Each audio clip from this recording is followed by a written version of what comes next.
weeks now. What are just some overall thoughts on the practices? Can you repeat that, please? I'm sorry.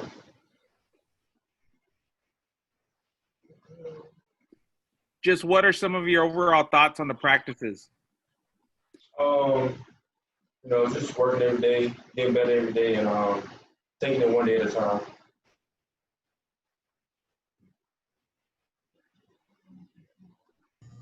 Okay, Greg. Clarence, how you doing? I'm doing good. I'm wondering, for you, what are the emotions like of game week finally being here with all that went on this offseason? It's been a long journey, not knowing if you're going to play to this game weekend. It's 100%.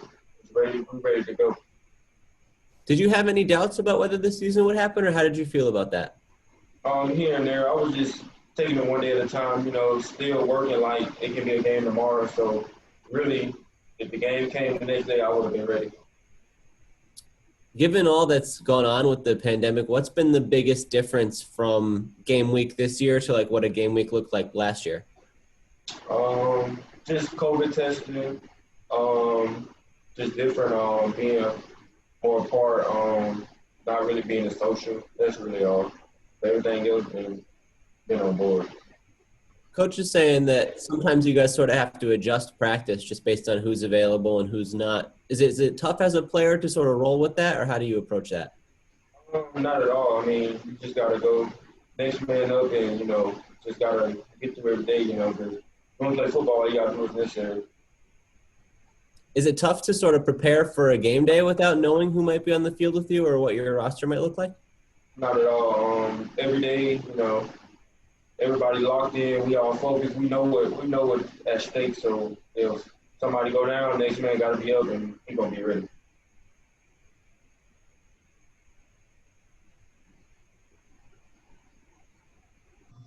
All right, Hector, you're up. Clarence, good morning, man. How you doing? Doing well, thank you. So what you've seen of Texas State so far, is there one thing, maybe a couple, that jumps out to you the most in the little bit you've seen of them in that SMU game? I like how hard they play. Just showing. They're just telling us we got to bring it Saturday. When you look at that running back tandem that rushed for, I think it was nearly 200 combined yards, the Calvin Hill and the Brock Sturgis, you look at them and you watch them play, anything come to mind in terms of what's going to be key on your end in terms of slowing those guys down? I'll say just playing better run fits on just stopping that, just playing better run fits on attacking pullers, things like that. Did you get a chance? I know you've seen film on them, but did you get a chance to watch the game, like in its entirety, when they went up against SMU? Yes, I watched almost the whole game. I watched them in Memphis and versus Arkansas State as well, but they look good. Yeah, and that's where I was going with the question. Did it surprise you a little bit? I mean, no disrespect toward them, but that when they played SMU last year, it was like a 30-point game or something along those lines. So then play them like they did this year or last week in the last couple of days, surprise you a little bit? No, every year is always a different team in my eyes. You never know what a team brings in the next year, and with the new coaching staff, just never know how bought in they can be, and just it's never no surprise what a team can do. When you look at this rivalry, Clarence, is it one of those where, in addition to being the season opener, it's got a little extra juice because it's Texas State and they're right around the corner? It's only natural to bring that extra juice of being in this type of predicament of everything going on. But at the end of the day, it's a game. We got to go win. Thank you, sir. Hey, Greg, back to you. Clarence, how do you feel about your team's conditioning heading into week one? Where do you guys stand on that? I feel like we're great. I feel like we are good. I feel like we're ready. I know we're ready. Do you feel like you have a really firm grasp of the defense and everything you guys want to do on the field? Yes, sir. Being that we supposed to have a game last week, and that's an extra week to prepare for a team. So extra time to prepare for a team is always great. It sounds like from what Coach is telling us that you guys are keeping it kind of simple to start. How do you describe sort of your approach to defense where you guys aren't getting overwhelmed with so many different play calls and things? Is it kind of pretty straightforward at this point? It just is what it is, honestly. Like whatever coach call, we're ready to execute the call and make a play. Now, for you individually, it seems like you've been working kind of some inside linebacker, some outside linebacker. Is that right, or where have you been mostly through practice and camp? Just being my versatility, I'm kind of a player that can be everywhere, but more outside though. Okay. Do you have any previous experience playing inside? Would that be totally a new role for you? Yes, sir. I played inside linebacker last year. Okay, cool. Gotcha. Now, do you still get to pass rush a lot at the same position where you are on the depth chart, or is that more of like a run support kind of role? How do you describe your responsibilities there? Just an outside backer. Just based on if I read my keys, it'll tell me if it's a run or a pass. So if I see the tackle coming at me, of course it's gonna be a run. So it's just really like what I'm reading. Right. And you're one of the single digit jersey guys this year. What did it mean for you to earn that? I missed a lot, it told me that all my hard work paying off, and I was ready to put it to use. Did you expect to be voted into that group, or were you surprised when your teammates looked at you that way? Honestly, I'm never surprised by the work I put out. So every day, I'm trying to get my teammates better. It's just me. So I know every time I step up against somebody, if I'm covering somebody, if I'm pass rushing or what I'm doing, they know I'm bringing it. So they got to be on their A game as well as me. So I always try to get my teammates better and not only myself. I think there was kind of an expectation heading into this year that the linebackers group was a little bit of a question mark for you guys. How do you feel like that group has shown overall to this point? I feel like we have evolved a lot. We got players who have bought in a lot. And I just feel like we're a lot better. We had some doubts from the linebacker core, but I always knew what we were capable of. So I never had no doubt ever. Yeah, Coach Nick said you guys kind of took it as a challenge that people might have thought that you guys weren't up to some of the levels of some of the other positions on the team. What was the mentality like within the group? Coach Nick is a very intense coach, so you gotta really, really really buy in and really be focused because he's a hard coach. You know what I'm saying? He owns you, so you just gotta every day you gotta come to practice. It ain't no relaxing. You got to really come with it every day. So if Coach Hicks can't get to you, then I don't know if he can. And Coach Traylor was telling us yesterday that there was some off the field stuff with the linebackers group that has really improved, whether it's just, going to class or accountability or whatever. Do you see a difference in that regard? Oh, yes, sir. Myself as well. I've came over a lot of obstacles from last year. The linebackers we're a lot better than last year. That's all I can say. A lot better. A lot. What are some of those big obstacles for you personally? Small things like being on time, being where I'm supposed to be, when I'm supposed to be there, and just being a good leader. Was that just the switch you had to flip to start doing more of that, or what led you to change that in that way? I'd say just me being a senior on the team and know what I bring and know it's a lot of lower flashmen that look up to me, and I just want to be the best example I can be and also better myself. Is that the biggest change in you from last year, or how else have you grown? I say my game has went to another level as well. Of course, I worked hard over the offseason. A lot bigger, stronger, faster, just all the basic things. But I say the main thing I focused on was just off the field things. Got it. Thank you, Clarence. I appreciate it. No problem. All right, thanks, Clarence. We'll get Coach in there in a few minutes.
All right, 1 second.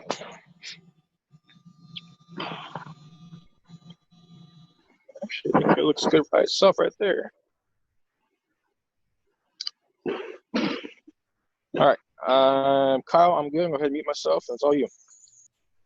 Okay, JJ, you're up first. Hey, Coach, how's it going today? Good, JJ. I'm still undefeated, brother. What's the anticipation like as this week goes on? Great weather again. Been nice. Had 2 good practices, and kids are excited. They put in a lot of work, overcome a lot of obstacles, and it's finally here. They're going to play football.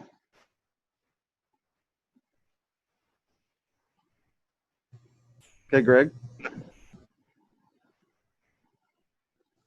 Jeff, how you doing? Good, Greg. How are you, brother?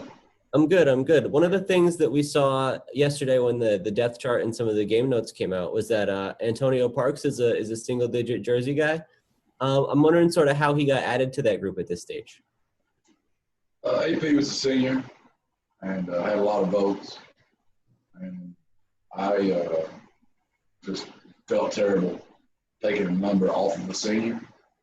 And I told the team about it. I let the guys vote. Whether he represented the brand, was he a tough guy? And we had 115 players vote, and all 115 voted that he should stay in that number. So I allowed him to do that. Got it. And then I did mention the depth chart. We got to look at it last night a little bit. And one of the names that jumped out to me was Peter Gray in the mix at defensive tackle. We haven't seen much from him. What can you tell me about his player? What's jumped out about him? He's just really bought in to the brand. He's been tough. He shows up. He's never on the list. Great locker room guy. Great team player. And he makes plays. So it's funny. I was talking to Lucas the other day. He was telling me about a story about Peter. Lucas, with his accent, kept talking about how much he loved Payda. I said, I don't know anybody on our team named Payda. Who's Payda? He said, Payda Gray, coach. So Peter is very well respected on our team. Nice. He played well. And there was one noticeable absence, just kind of looking at it. Kevin Davis, who's started a lot of games the last couple of years, is not listed there. Is that like an injury situation, or is he unavailable, or is there something else? Like, what's his status? Yeah, we just got to get him well. He should be back in a couple of weeks, we hope. Gotcha. Does the depth chart, as you guys have released it, account for, guys who will be unavailable due to contact tracing or COVID testing or whatever else, or are some of those guys still on there for now? Great question. I have to go back and look at that. To be honest with you, whenever Kyle asked for it, at that moment, those kids would have been up and going. Like I told y'all since the beginning, this truly is going to be a day-to-day deal. So whenever Kyle asked for that, which I believe it was a few days ago, that was updated at that point. Gotcha.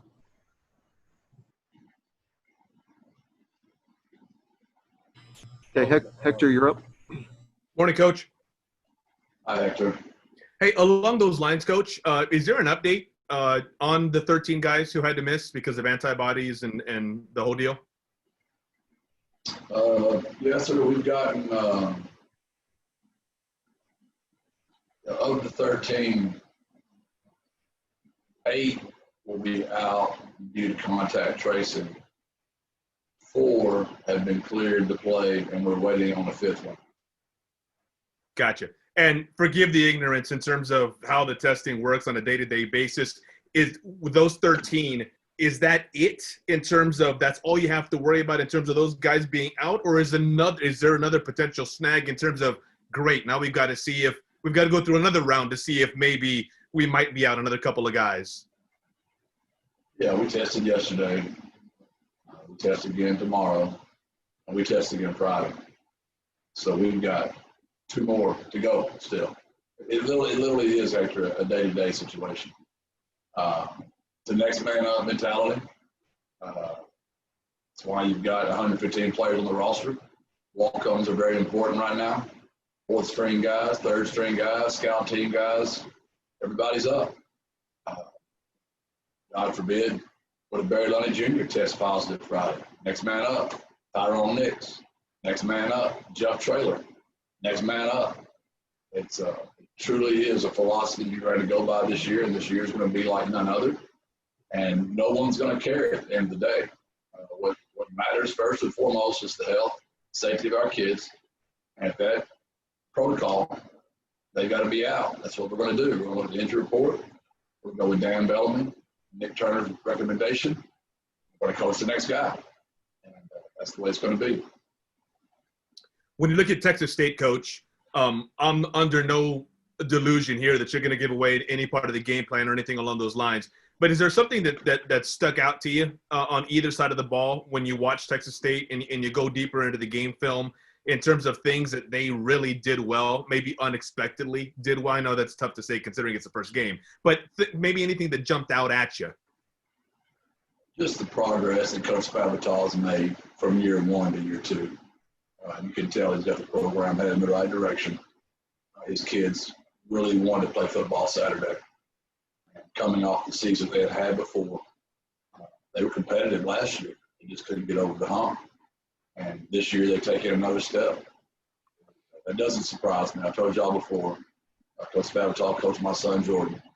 And Jordan has been an unbelievable believer in Jake. Because in coaching, don't get to see this persona of us, the public persona. But the real us, you hope, is also what you guys see. And my son saw what Jake Spavital was every day. My son's a walk-on, and how Jake treated him every day. I know what kind of person Jake is, and you can tell his players feel the same way about him. And that's what jumped off the screen to me, is how much his players want to play for him. Given everything that's gone on, Coach, and everything that you guys are continuously still dealing with on a daily basis, have you allowed yourself to give any kind of brain space to what the game means in terms of recruiting? I mean, beyond the rivalry, just the fact that you guys have done a really nice job of closing the borders here of the 210. Does that come across your mind as you're leading up to the game, and with everything else going on, is another chance to show local kids that UTSA is the better of the two programs? When you're recruiting, that stuff works for you and against you. If you go win, the guys you recruit against are going to tell those players we don't need them because we're winning. If we're losing, those players say, man, we can play immediately. So it's just a matter of how the coaches choose to spin it. I want to win for my players on this roster. Of course, I hope my recruits believe in our staff and me and UTSA and what we're about, and they'll stay with us no matter what. But my main priority is my 115 players and my coaching staff that have worked their tail off since the day we got hired to go look good. And President Amy and Dr. Campos believing in us and hiring us, that's the reason we want to go there. Thank you, Coach. Hey, Greg, you're up. Jeff, you mentioned 8 guys out due to contact tracing from that group of 13. Is that like 8 total out to contact tracing, or there's some other guys who are going to be dealing with that as well come Saturday? As of right now, that's where we are. Got it. And we've talked a lot about the team and about the big picture of going through this week, but what about for you personally? What does it mean to be so close to your first game as a college head coach? I really don't go there in my mind. I just don't go there. I was born to coach. I love to coach. I'm very grateful for the opportunity. But to me, being a head coach means serving my coordinators, so serving my coaching staff, serving my players, and being the very best I can be for them. And that's what my job is. I'm going to do my very best every day for them. I know it's might sound like coach talk. We want to live our brand. We want to be people of integrity that bring passion every day. We're mentally and physically tough. We're selfless. We serve people. We give perfect effort. We're going to keep doing that enough, Greg, in recruiting, going to class, coaching the game of football, playing the game, weight room. But we're going to stack enough great days together. And eventually we're going to roll out there and have a really, really good football team that we can all be proud of. When is that going to happen? I hope it starts at 2:30 Saturday. I know that culture piece is going to happen. The winning, my question is going to be when, W-H-E-N, not if, it's just when.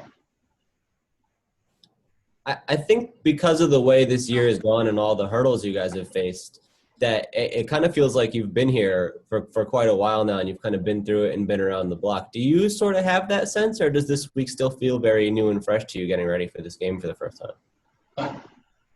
There's nothing new and fresh about 2020. It's been a kick in the gut every day. And you just have to remind yourself how blessed you are to be out there on the field. We talk to our players all the time. Life's like a railroad track. There's always something good going on. There's always something bad on the other side. It just seems like 2020, there's been a little bit more on the other side than usual. But we're grateful to play, Greg. And there's no doubt it's been a grind. But we're just so thankful to be here. I know Tyrone Nix is very thankful to be a coordinator again. I know Barry Lundy Jr. is very thankful to be a coordinator again. And I know Jeff Traylor is very, very grateful to be a head coach again. Got it. Thank you. Thank you. All right. Thanks, Coach. We'll get Leroy in there shortly.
Please, Leroy, sir.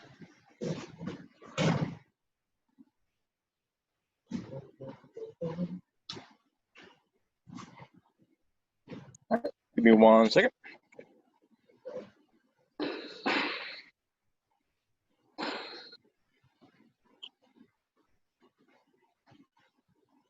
All right. I believe, I'm going to mute you real quick. Go ahead and give me a quick 10 count. Let's make sure audio sounds good. 1, 2, 3, 4, 5. Sounds good to me. All right, I'm going to mute myself. All you, Kyle. Keith, he's a little low for me. Go ahead and talk one more time. So, UTSA, back on. Go runners. Okay, that's better. All right, we'll open it up for questions for senior tight end Leroy Watson. Greg, you're up. Leroy, how you doing today? Pretty good, can't complain. How about yourself? Yeah, I'm doing good. I'm doing good. I'm wondering, you mentioned getting ready to play. What are the emotions like of finally being in a game week with all that you guys went through this offseason? We're excited. We really can't contain it. We're just ready to go. It's been a long time, a lot of hard work, but we're finally ready to go. Did you ever doubt whether you would get to this point, whether the season would happen or if football might take place this fall? Honestly, no. Coach Traylor did a great job with that. He told us to just stay where our feet were and stay focused on the task at hand. We didn't worry about the end result. We just worried about the work in the moment. What's been the biggest difference between a game week this year and like in a typical year without all this other stuff that's going on? Well, obviously the extra test, which is 3 times a week, little extra protocols, but besides that, nothing. When it comes to actual football, it's just football for us. I know the testing process can be pretty time consuming. How much of a challenge has it been to balance that through the week? I'm sorry, say it one more time. I know it takes a lot of time to go through the testing process. From what Coach Traylor was telling us, it's pretty involved just with the amount of people you guys have to get there and everything. How difficult is it for you to like fit that into your schedule and to work around that? Honestly, because of Nick Turner and Dan, it's really not that difficult. They have it marked down to what time we're supposed to be there almost to the minute. Exactly. So it just shows up. We start our day with it and carry on from there. How about the impact that has on your team and on your roster? Is it tough to work around? Maybe this guy might be out because of this test, or this guy might be out for contact tracing or whatever, to like keep flowing when you have some hiccups like that? Honestly, it's a little bit more prevalent, but it's kind of like any other year because any given day somebody could go down with an ACL, hamstring, bicep, something different. So we just always kind of built around that next man up mentality. But this year is just really heavily focused to be ready for anybody at any position. Hector?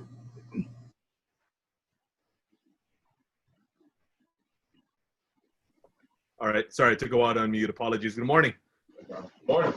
Hey, so watching Texas State this first game, their offensive guys got a lot of pub, with what they were able to do statistically and keeping the game close. But when you watch that game, their defense played pretty well. What's stuck out to you, Leroy, if anything, about what they did up front in terms of what they were able to do against SMU?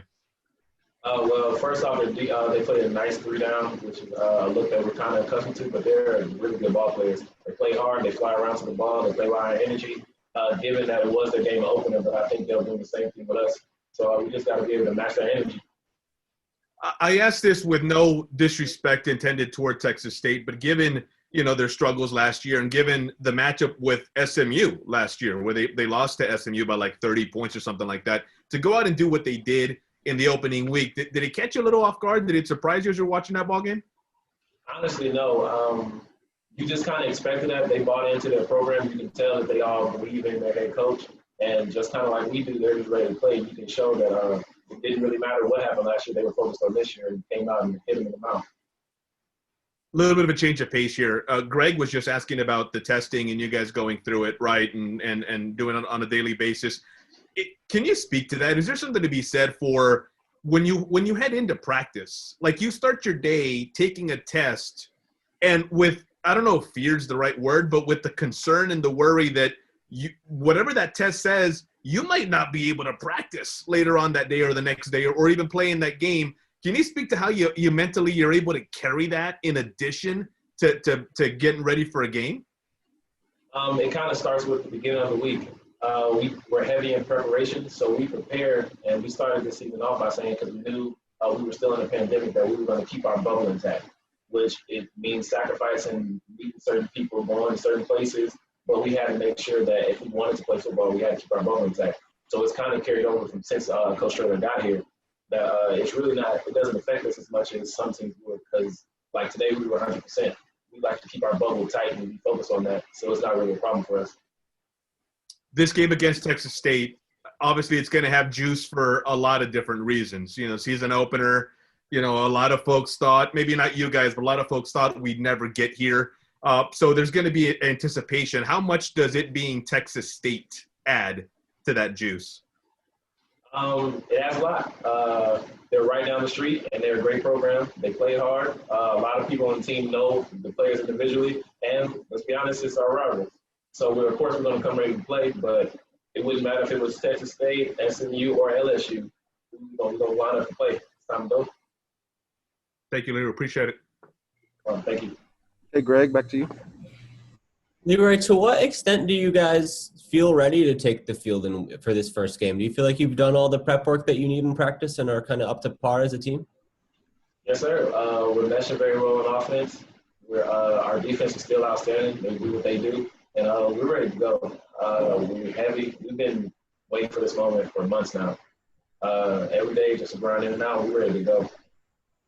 Where do you guys stand from a conditioning standpoint? I know that's been a concern with a lot of teams, just not having spring and having a weird offseason after that. That's a shout-out to Ryan Fowler, our head strength and conditioning coach. He's done a fantastic job making sure we've stayed in the right mindset and ready to go. He's pushed us to the limit a lot. We treat our practices almost like a game to where we kind of can force ourselves into that environment as best as we can. But game day, we'll see. I believe, looking at my team, that the condition is going to be there. We'll be able to go off for quarters and beyond that if we have to. How about learning the system with only really this fall time to do it? How has that come along, and how ready are you just from the X's and O's perspective? Me personally? Yeah, you and the offense as a whole. Offense as a whole, starting with Coach Lenny and Coach Stein, Coach Bird, Coach Traylor, they've done a great job from when we started Zoom meetings to teaching us how to actually learn the offense instead of just giving us a big playbook. They taught us how to learn it, how to build on each other, and how it all works cohesively. So I think we're pretty good and we're ready to go. We've all gelled and we play great as a unit. And we all bought into our 111. So we're ready to go.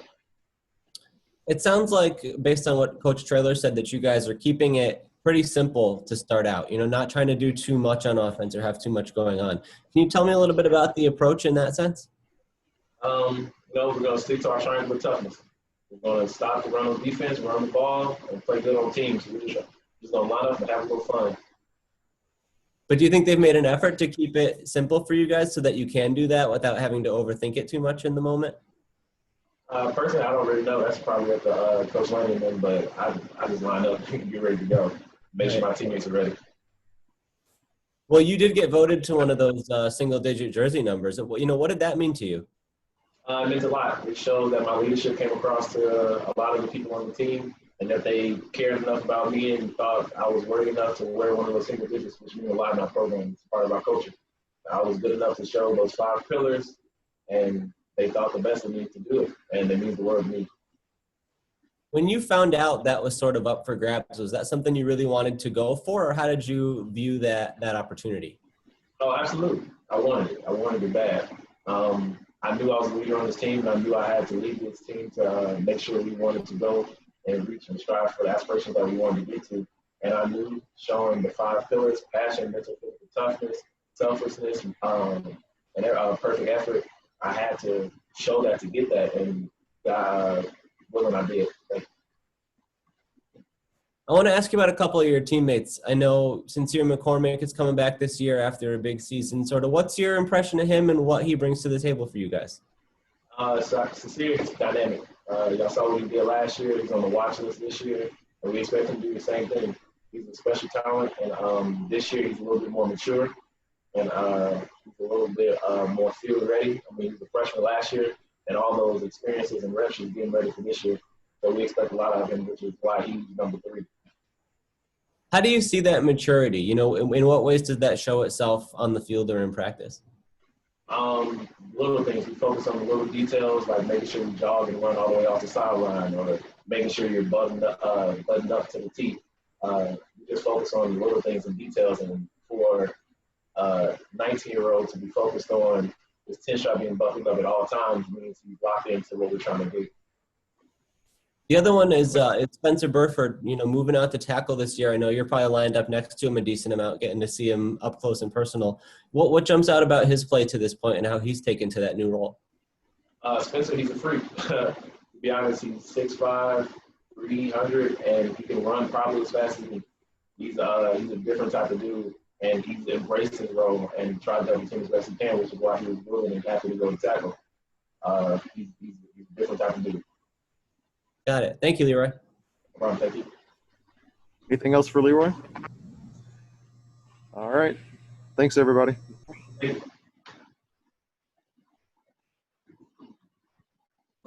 Thanks, Kyle.